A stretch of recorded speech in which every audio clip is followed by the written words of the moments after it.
Good afternoon kabayan. Ako'y kagagaling na ng bangko dahil may nagpadala doon sa account ko ang pera. Abutin na lang at nabutan ko pa. Nabukas yung bangko dahil Friday ngayon. At mabuti na rin at pinadala kanina galing sa ibang bansa. Pumasok agad sa account ko yung pera pinadala. Kaya ito, tagal ko rin doon sa loob, halos isang oras ako dahil ang daming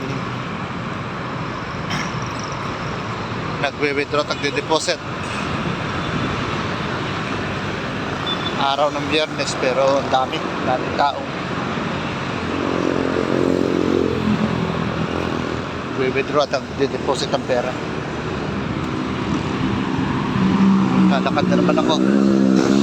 Punta ko rin sa sakayan. Mamaya po ulit kabayan.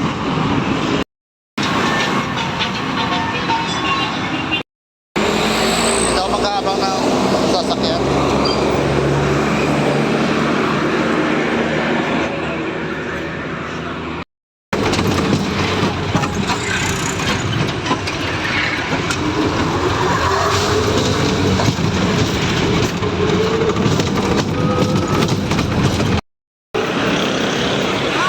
Kasiro yung masakyan kong trike.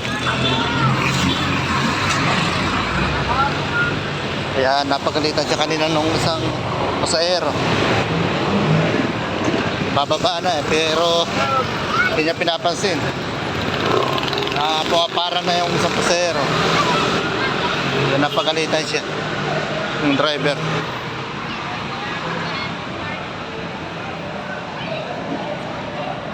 Ako nandito na sa Mulabe. Lalakad, papunta doon sa tindahan. Nabili lang ako ng mani.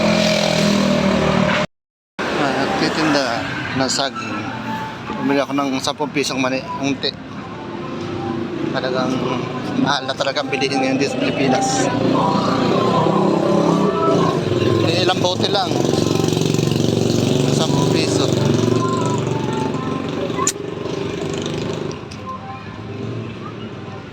Ano po kabayan, ganito na lang po kabayan. Malapit na rin ako sa tindahan.